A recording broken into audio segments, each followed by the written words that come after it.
Édouard Philippe, bonjour. Bonjour Jean-Jacques. Merci d'être venu répondre ici aux Gilets jaunes, mais pas qu'aux Gilets jaunes, à toutes celles et ceux qui les soutiennent ou qui les comprennent silencieusement, qui ne disent rien. Alors moi, je ne suis pas leur porte-parole, mais je porte leurs questions, leurs angoisses et leur colère. Alarme environnementale, alarme sociale, a dit hier le président de la République. Alors je vais commencer avec l'alarme environnementale. Oui. Au nom de l'alarme environnementale, augmenterez-vous, comme prévu, les taxes sur les carburants le 1er janvier? Oui, le 1er janvier, oui. Oui, Oui. 1er janvier, Le président l'a dit, on a fixé un cap et on va tenir ce cap. Et vous allez tenir augmentation. Et ensuite, le président de la République a indiqué comment est-ce qu'on allait procéder à ces augmentations. Alors justement, je vais... pour être à la fois déterminé et raisonnable. Déterminé et raisonnable. Édouard Philippe, augmentation des taxes chaque 1er janvier, jusqu'à la fin du quinquennat, c'est bien cela. Alors, taxe sur le diesel, sur le gazole. Il y a deux éléments dans la taxe, vous savez. Il y a un élément qui fait qu'on va aligner la fiscalité du diesel sur l'essence, pour corriger quelque chose qui est une vieille décision française de favoriser le diesel par rapport à l'essence. On pense que c'est plus très juste, et donc on va aligner le diesel sur l'essence. Et puis il y a ensuite cette taxe carbone sur laquelle beaucoup de gens s'étaient engagés avant les élections présidentielles, qui consiste à dire il faut que l'augmentation du prix du pétrole soit prévisible et irréversible. Ce qui est vrai, c'est que quand on a dessiné cette trajectoire carbone, quand on l'a fait voter en 2017, pas en 2018, en 2017, au moment de la loi de programmation des finances publiques, le prix du pétrole était relativement bas. Il a beaucoup augmenté au milieu de l'année 2018, pour atteindre un pic au mois d'octobre. Beaucoup augmenté. Pas à cause des taxes. Il a beaucoup augmenté à cause du fait que le prix du pétrole, il dépend pas de ce qui se passe en France. En réalité, il dépend de l'offre et de la demande mondiale, il dépend de la situation géopolitique, il dépend des décisions prises en Arabie Saoudite, aux États-Unis, en Russie ou ailleurs. Donc, il peut augmenter. Il y a une très forte augmentation. Et puis, il y a une diminution. Depuis un mois et demi, on voit une assez nette diminution du prix du pétrole, y compris à la pompe désormais. Ce qu'a dit le président de la République, au fond, c'est simple. On ne revient pas sur le principe de la trajectoire carbone. On l'a fixé, on l'assume. Bon. Mais, donc augmentation des taxes chaque 1er janvier. Mais si vous me permettez, oui, on ne fait pas la double peine. C'est-à-dire que si, dans le courant de l'année, il y a un envol du prix de la matière première, le prix du pétrole flambe parce que une des raisons que je viens d'évoquer se manifeste. Alors dans ce cas-là, sans qu'on renonce, on peut revenir au niveau de la taxe qui avait été fixée au 1er janvier de l'année en cours.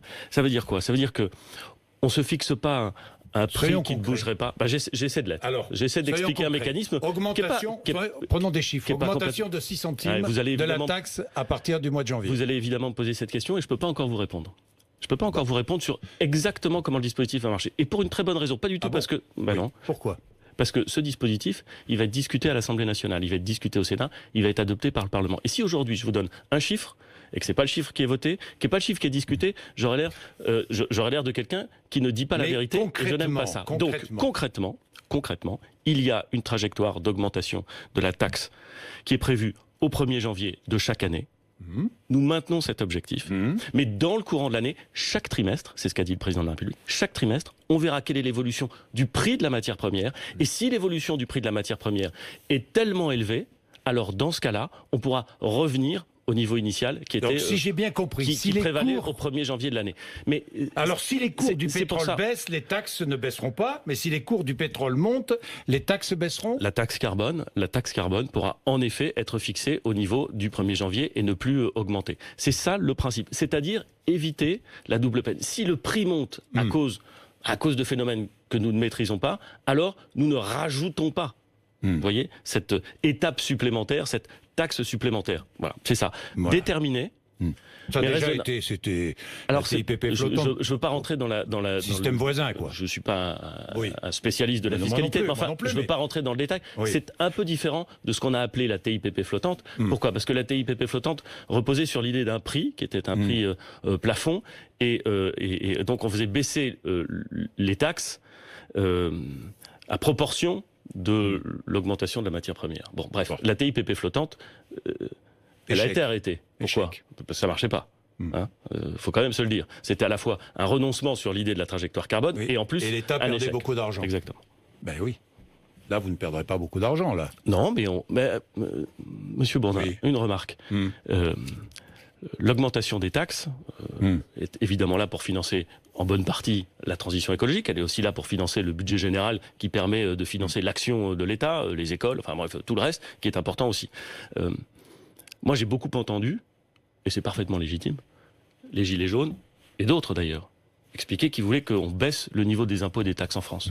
Je peux parfaitement le comprendre. Je vais y revenir. Ben, j'en suis sûr. C'est d'ailleurs un engagement qui a été pris par le président de la République, et c'est un engagement qu'on va tenir. J'entends l'impatience sur le fait qu'il faudra aller plus vite dans la diminution des impôts et des taxes. Et si je pouvais vous le dire de façon... je la partage. Vous ne pouvez pas. Ben, je vous le dis. Je la partage, cette impatience à diminuer le montant des impôts et des taxes. Vous ne pouvez pas. Mais je suis obligé de le faire lentement. On le fait. On le fait, Monsieur Bourdin. Et vous le savez très bien. On a diminué, et diminué de façon considérable, la fiscalité ou les prélèvements qui pesaient sur le travail. On l'a fait, c'est considérable. On a diminué la taxe d'habitation. Cette année, c'est près de 10 milliards d'euros de diminution. Si vous le faites en net avec les augmentations, c'est 8 milliards d'euros. Ça n'empêche pas la colère. Hein. Je n'ai pas dit que ça empêchait la colère. Et ça n'empêche pas l'impatience. Et encore une fois, je comprends la colère. Et d'une certaine façon, je partage l'impatience. Mais je ne peux pas le faire à un rythme déraisonnable. Je suis obligé de prendre en compte le fait qu'on a une dette qui est à 100% de notre PIB. Je suis obligé de prendre en compte le fait que depuis 40 ans, il n'y a pas un gouvernement qui a équilibré le budget. Et ça, c'est une donnée. Alors, je reconnais que c'est... On préférait que ce soit différemment. Vous, moi, tout le monde, les Gilets jaunes, je reconnais. Mais c'est là. Et je ne peux pas faire comme si c'était pas là. Donc j'essaie de le faire à mon rythme, mais je suis déterminé. Le président de la République s'y est engagé. On va baisser le niveau d'impôts et de taxes en France. On va le faire et on a commencé. Eh ben, je vais y revenir tout à l'heure. Au nom de l'alarme environnementale, toujours. Oui. Le mot alarme, d'ailleurs. Le mot alarme. Ça fait longtemps qu'elle sonne l'alarme, hein, Monsieur Bourdin. Ça veut dire quoi, alarme? Ça veut dire urgence. Il faut prendre des mesures d'urgence. Bon, on en prend. Vous venez de me parler d'une mesure sur les taxes sur les carburants. Non, mais attendez. Mais moi, une taxe, c'est pas une politique environnementale.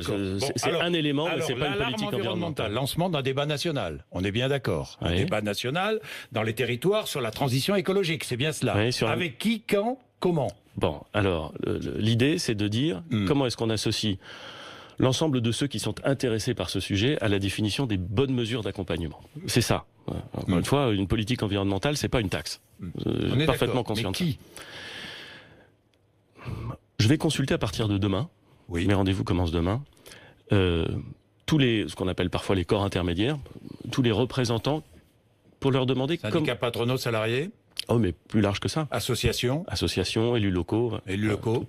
Tous ceux qui souhaitent venir nous dire comment est-ce qu'ils envisagent cette réflexion qui doit durer 3 mois, qui doit à mon avis être très territorialisée. J'ai pas envie d'une grande conférence à Paris, je crois pas que ce soit utile. Je préférais que les conférences... Donc dans chaque région, dans chaque département? Oui, peut-être même d'ailleurs, si c'est possible, on va voir ce que me disent mes interlocuteurs, mais si c'est possible, un peu en dessous du niveau départemental.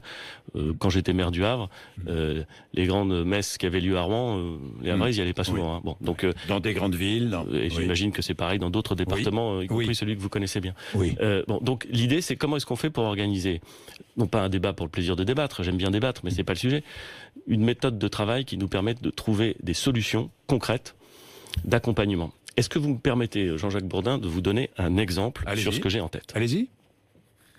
Il faut me laisser 30 secondes. Allez-y. Il n'y a pas très longtemps, on a indiqué qu'un des objectifs du gouvernement, c'était de faire en sorte d'accompagner, d'aider ceux qui voulaient changer leur chaudière au fioul. Ça a été parfois interprété comme la possibilité d'interdire les chaudières au fioul. Il ne s'agit pas de ça. Il y a des gens qui n'ont pas d'alternative. On ne va pas interdire les chaudières au fioul. Mais on sait que la chaudière au fioul, ça pollue beaucoup. Et c'est très exposé au prix du pétrole. Donc comment est-ce qu'on fait, Monsieur Bourdin? Il n'y a pas beaucoup de temps. Il y a peu de temps, nous avions des crédits d'impôt pour installer des chaudières au fioul. Nouvelle génération. Mais vous voyez ça, Monsieur Bourdin. Mais ça c'était incohérent avec une politique environnementale. Et donc ce qu'on veut, c'est essayer de proposer à ceux qu'ils peuvent, à ceux qu'ils souhaitent, des mesures pour les accompagner, pour les aider à changer de système. Il y en a qui peuvent passer à la chaudière à gaz. C'est possible. Il y en a qui doivent, par exemple, s'ils veulent changer, doivent passer à la pompe à chaleur. C'est très cher à l'achat. J'en suis parfaitement conscient. C'est très cher à l'achat. Sur le fonctionnement, les moyens d'acheter. Mais bien sûr, sur le fonctionnement, ça peut être intéressant, mais à l'achat, c'est très cher. Et si vous dites aux Français, écoutez, désolé, c'est la transition écologique, vous allez passer à la pompe à chaleur qui coûte 12 000 € à l'achat, mais ils peuvent pas. Alors comment faites-vous? On essaie de l'accompagner. Donc nous, on a mis de l'argent sur la table. Pas un peu d'argent, Monsieur Bourdin, beaucoup d'argent. Pour un ménage très modeste, qui aurait une chaudière au fioul et qui voudrait passer à une pompe à chaleur, mais qui peut pas parce que ça coûte trop cher à l'achat, 12 000 € à l'achat. On a mis sur la table quelque chose qui peut monter jusqu'à 7 500, voire 8 000 €. C'est pas rien. Reconnaissez que c'est pas rien. La question, c'est le reste. Bon. Oui. Donc moi, ce que je veux, c'est pas simplement dire, je vais mettre un paquet d'argent, qui d'ailleurs pas le mien, c'est l'argent des Français, parce qu'on pense que c'est utile d'accompagner les Français les plus modestes, ou même tous les Français dans cette transition, et que ça marche pas. Ce que je veux discuter, c'est comment est-ce qu'on fait pour que la solution d'accompagnement, elle touche le Français chez lui. Discuter avec les banques, discuter avec les distributeurs, discuter avec les associations. Les 4 000 € seraient pris en charge par les banques, par les distributeurs. Discuter avec les associations de consommateurs pour imaginer un système dans lequel, à la fin, est-ce que c'est avec une location avec option d'achat, est-ce que trouver des solutions pratiques, mais qui parlent aux Français chez lui et qui lui permettent. C'est l'objectif du débat national dans les territoires. Il doit nous permettre de trouver ces solutions pratiques. Parce que moi, je peux trouver des solutions.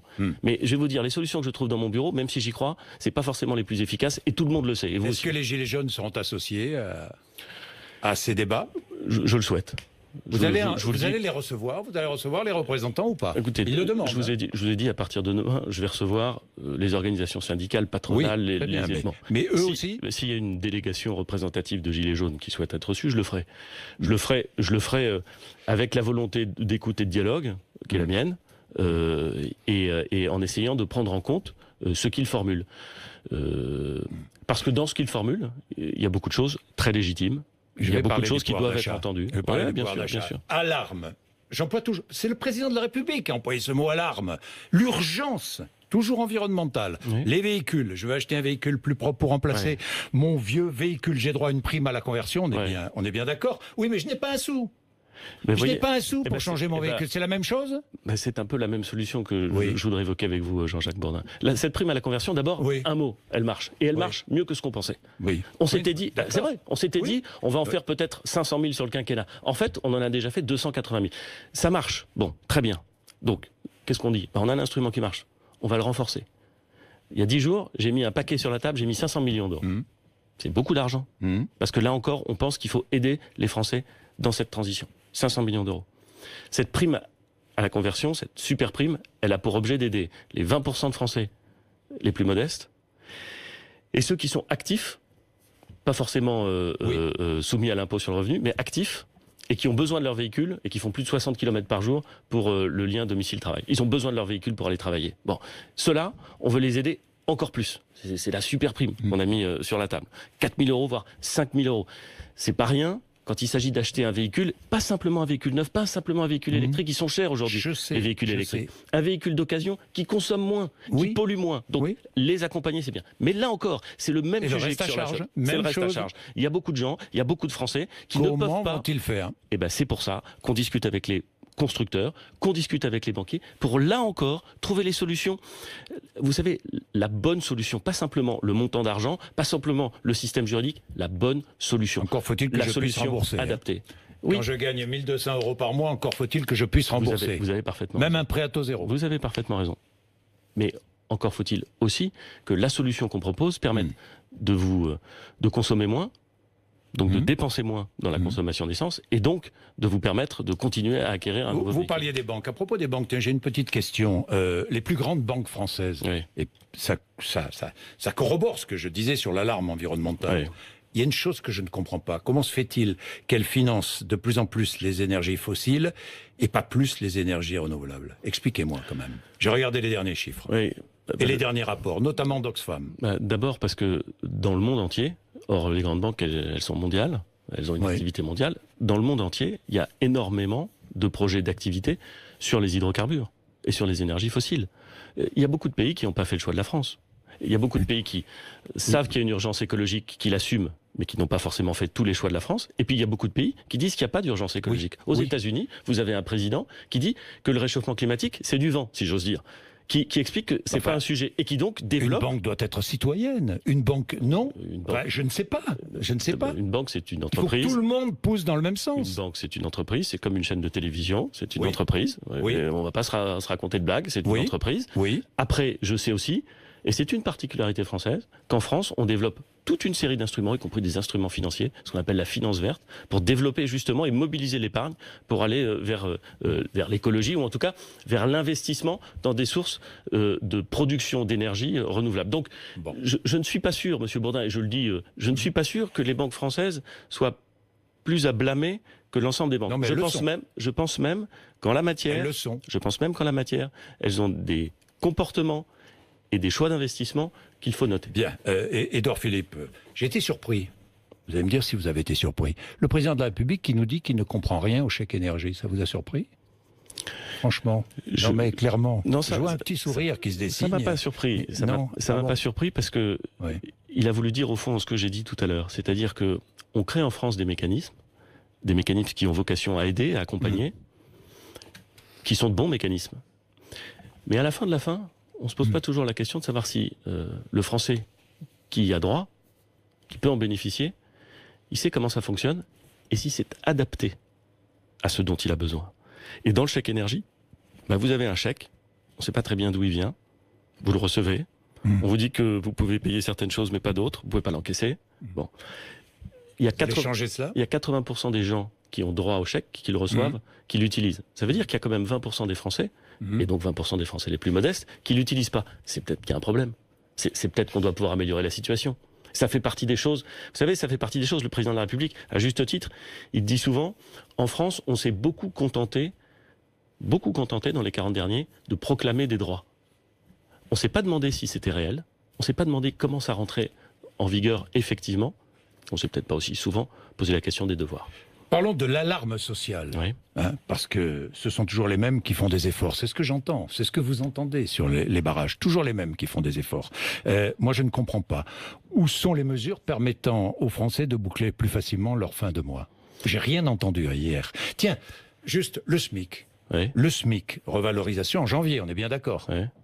Oui, il y aura un coup de pouce ou pas ? Notre politique, c'est pas de faire des coup de pouce au SMIC, notre politique, c'est de faire en sorte que le travail paye. Bon, donc il n'y aura pas de coup de pouce au SMIC en janvier. On a. Non, je vous pose la question, oui ou non ? Il y aura une revalorisation et la revalorisation légale. Absolument, prévue par la loi. Il n'y aura pas un coup de pouce supplémentaire. Rien de plus. Non ? Bon, rien de plus pour le SMIC. Mais Monsieur Bourdin, il vous a pas échappé qu'en octobre, le mois dernier, on avait procédé à une baisse considérable des cotisations qui pèsent sur le travail. Ce qui veut dire que tous ceux qui sont sur les barrages ne s'en sont pas rendus compte. Pardonnez-moi, mais Monsieur Bourdin, c'est pour ça que je le dis ici, parce que c'est un fait. Non, mais c'est un fait. Non, mais d'accord. Quand on regarde sa fiche de paye, à partir d'octobre et novembre, disparition des cotisations qui pesaient sur la part salariale, augmentation de la rémunération. Mais les dépenses contraintes. Vous voulez qu'on regarde les chiffres du prix du gaz depuis le début de l'année ? Les chiffres du prix de l'EDF depuis l'électricité ? Je n'exclus pas d'ailleurs que le prix du gaz diminue. Le prix du gaz va diminuer en 2019 ? Vous allez y contribuer ? Comment ? En baissant les taxes ? C'est pas moi qui fixe le prix du gaz. Non, je sais, mais vous pouvez baisser les taxes. Mais je n'exclus pas. Quel est le montant des taxes sur le prix du gaz ? Vous avez le même 25%. Vous avez le même système. C'est moins élevé que sur l'essence. 35% pour l'électricité. Vous avez le même système qui pèse sur le gaz de la taxe carbone, puisque c'est là aussi une énergie fossile. Et puis vous avez une fiscalité qui pèse sur le gaz, comme sur l'essence. Dépenses contraintes, donc. Dépenses contraintes qui augmentent. Ouais. Toutes ces dépenses contraintes qui augmentent. Mais encore une fois, le SMIC va les budgets. L'urgence du pouvoir d'achat, je l'entends. Mais oui. Et comment y répondez-vous ? Récemment, l'INSEE a dit, je ne fais pas de l'INSEE la parole d'évangile, mais quand même, c'est pas moi qui commande l'INSEE, c'est un organisme respecté. L'INSEE dit diminution du pouvoir d'achat en France continue de 2008 à 2016. Donc, ce que disent 2008 à 2016. Ce que disent en 2018. Et l'INSEE dit 2018 augmentation du pouvoir d'achat et 2019 augmentation du pouvoir d'achat. J'invente une moyenne. Non mais d'accord. Une moyenne. Mais la diminution c'était pour tout le monde alors. C'était la moyenne aussi. Aujourd'hui, on est en train d'inverser la courbe. C'est lent, je suis d'accord avec vous. C'est trop lent, je suis d'accord avec vous. Mais ma politique, Monsieur Bourdin, c'est que le travail paye. C'est-à-dire faire en sorte que progressivement, ça se fait pas en un jour, j'en suis parfaitement conscient, mais faire en sorte que progressivement, le travail paye. Et que le travail paye plus que tout le reste. Alors c'est pour ça qu'on fait la mesure l'année prochaine sur les heures supplémentaires, pour que ceux qui font des heures supplémentaires bénéficient encore plus qu'aujourd'hui, et nettement plus qu'aujourd'hui, du fruit de leur travail. C'est pour ça qu'on a baissé les cotisations salariales, c'est pour ça qu'on monte la prime d'activité, c'est pour ça que toutes ces mesures qui doivent contribuer à faire en sorte que la rémunération supprimer la taxe d'habitation des 20% des ménages les plus riches? Oui ou non? Nous avons indiqué que nous allons baisser la taxe d'habitation en 3 tranches, 2018, 2019, 2020. Ça a commencé. Oui. Ça a commencé. Et je vous parle des ménages les plus aisés. Je sais, j'y arrive. 18 millions de Français qui ont vu, de foyers même, 18 millions de foyers qui ont vu une diminution de leur taxe d'habitation cette année. Absolument. Ça va continuer en 2019. Ça va continuer en 2020. En 2020, il y a 80% des Français qui ne paieront plus de taxe d'habitation. Restera les 20% qui, eux, continuent à la payer, qui n'ont pas de diminution. Je ne sais pas vous, Jean-Luc Bourdin, mais j'imagine que vous êtes exactement dans la cible des 20% et que vous avez continué à payer la taxe d'habitation. Oui. Si Est-ce que je continuerai à la payer? L'objectif, c'est de faire en sorte que la taxe d'habitation disparaisse pour tout le monde. C'est l'objectif. C'est un objectif qui nous a été rappelé par le Conseil constitutionnel, qui dit ce serait quand même curieux qu'il n'y ait que 20% qui continuent à payer l'impôt. Donc nous avons cet objectif. Après, le président de la République, qu'est-ce qu'il a dit hier? Il a dit, en fonction de la situation, parce que les gens me demandent de diminuer les impôts et les taxes, on peut regarder si on va plus vite sur la diminution des impôts et des taxes. Mais si on va plus vite sur la diminution des impôts et des taxes, parce que moi, je ne veux pas augmenter la dette publique, je ne veux pas la laisser à mes enfants, ça s'est fait pendant 40 ans, on voit où on en est. Donc je voudrais que ça stabilise et voir que ça diminue un petit peu. C'est l'objectif du président de la République, c'est celui que je m'assigne. Et dans ce cas-là, ça veut dire qu'il faut diminuer la dépense publique. Et sur le fond, Jean-Luc Bourdin, tout le monde est d'accord. Vous n'avez pas répondu à ma question. Ah pardon, excusez-moi. Oui, l'objectif, c'est de faire en sorte que plus personne ne paye la taxe d'habitation. Même les plus riches. On est d'accord. Bien, je voudrais parler de... Mais du coup, j'aurais bien aimé terminer ma réponse sur les dépenses publiques. Parce que sur la baisse des dépenses publiques, tout le monde est d'accord. Bon, tout le monde est d'accord. Ouais. Réduire la dépense publique. La difficulté, c'est quand on le fait. C'est quand on choisit. Parce qu'il y a des endroits où on doit augmenter la dépense publique. On le sait. Nous, on a fait le choix d'augmenter la dépense publique en matière d'armée et en matière de sécurité, parce qu'on a des énormes sujets. Alors, j'ai une dernière question sur le nucléaire. Donc, il faut la diminuer plus fort ailleurs. Où ça? C'est difficile. Sur le nucléaire, énergie la moins chère, disait Emmanuel Macron, c'est faux. L'énergie solaire est moins chère aujourd'hui. Est-ce que l'État... Mais les opposez pas comme ça, on a besoin des deux. Oui, on a besoin des deux, mais aujourd'hui, c'est pas la moins chère, l'énergie nucléaire. Bah si, pardon, mais si. Au kilowattheure sorti. Non, mais nous regardons les chiffres. Récemment, je crois que c'était aux Émirats Arabes Unis, on m'a parlé d'un champ de production solaire photovoltaïque où on sortait l'électricité à 17 € du mégawattheure. Formidable. Bon, c'est aux Émirats Arabes Unis.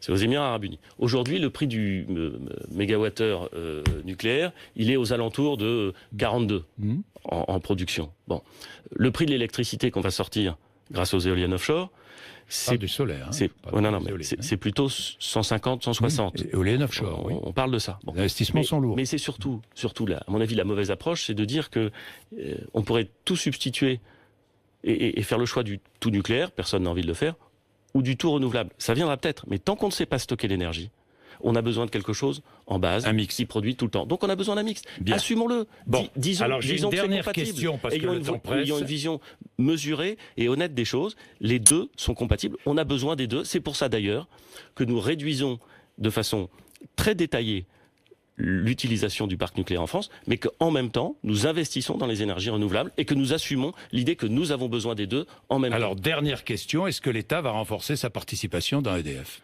C'est une question que nous avons posée à EDF. Et je vais vous dire exactement comment... Oui ou non ? Attendez. Je comprends que la question se résume à oui ou non. Oui, parce que si l'État, ce sont nos impôts. Bien sûr. Parce que si l'État renforce sa participation, ce sont nos impôts, nos taxes. Je suis d'accord. Et c'est pour ça que je vais vous donner une réponse complète. Parce que c'est notre argent. On vient de sortir la PPE. On vient de sortir les grands arbitrages que nous proposons, car nous les proposons, doivent être discutés. Que nous proposons et que nous allons proposer à la fois au Parlement, puisque nous devons décaler à 2035 l'obtention du 50% en matière de nucléaire, et que nous allons proposer au débat. Très bien. Si ces grands choix sont arrêtés, ils ont des implications sur les producteurs d'énergie. Ils vont pouvoir calibrer leurs investissements, ils vont pouvoir adapter leurs organisations, ils vont pouvoir savoir quand est-ce qu'ils ferment tel ou tel équipement, centrale à charbon, centrale nucléaire. Ça implique des choses sur leur fonctionnement, sur leur trajectoire. Et donc ce que nous allons demander à EDF, c'est de nous dire, dès lors que la PPE sera bouclée, dans les 3 mois qui viennent, qu'est-ce qu'ils en déduisent sur leur organisation, sur leur trajectoire et sur leurs besoins. Et nous aurons une discussion avec EDF pour savoir ce que nous en tirons comme conséquence. Mais dire donc l'État peut renforcer sa participation. Aujourd'hui, on a 84%. J'allais dire 85. 84% du capital d'EDF. Et compte tenu de la très forte dimension nucléaire d'EDF, il est hors de question que l'État soit un partenaire accessoire. Je vous le dis clairement. 84%, c'est pas accessoire. Non, c'est pas accessoire. On pourrait se poser la question de savoir, d'ailleurs, s'il faudrait aller à plus ou moins. Décision dans 3 mois, donc, si j'ai bien compris. Demande à EDF de nous faire ses propositions, et on prendra la décision dans le courant de l'année 2019, une fois que la PPE sera arrêtée, et qu'on saura quelle est la trajectoire. Monsieur Bourdin, ces questions, elles sont sensibles. Vous avez raison, c'est l'argent des Français. C'est des entreprises qui comptent beaucoup pour l'écononomie française, pour la sécurité énergétique. Mais bien sûr. On les règle pas comme ça sur un coin de table, à coup de doctrine. On les règle avec un travail sérieux. J'ai une dernière question, parce qu'elle revient sans cesse. Oui. Sans cesse. Mais est-ce que l'État va réduire son train de vie? Ça, c'est ce que j'entends partout. D'abord, je comprends que la question se pose, oui. et je l'entends parfaitement. Alors, je voudrais vous dire 2 choses. D'abord, dans le vite. J'essaye. Dans le budget de l'État que nous avons fait adopter, nous avons essayé de faire en sorte que la progression des dépenses de l'État, stricto sensu, de l'État, soit extrêmement limitée. Extrêmement limitée. Donc, on est parfaitement conscient de ça. J'ai pris un certain nombre de mesures qui font que le train de vie, entre guillemets, vous savez que le quinquennat précédent avait diminué la rémunération du président et des ministres. Je suis bien persuadé que... toucherez plus à ça, là. On ne diminue plus. Non. Je suis bien persuadé. Non, mais je suis bien persuadé qu'il y a beaucoup de Français qui pensent que c'est encore trop. Je peux parfaitement... Ne soyez pas persuadé, c'est la réalité. Mais je peux parfaitement l'entendre. Je peux parfaitement l'entendre. Voilà. Donc, la maîtrise de la dépense publique, ça doit être un exercice pour tout le monde, avec les contraintes de chacun, mais pour tout le monde. Merci Édouard Philippe d'être venu nous voir ce matin sur RMC et BFM TV, 8h57.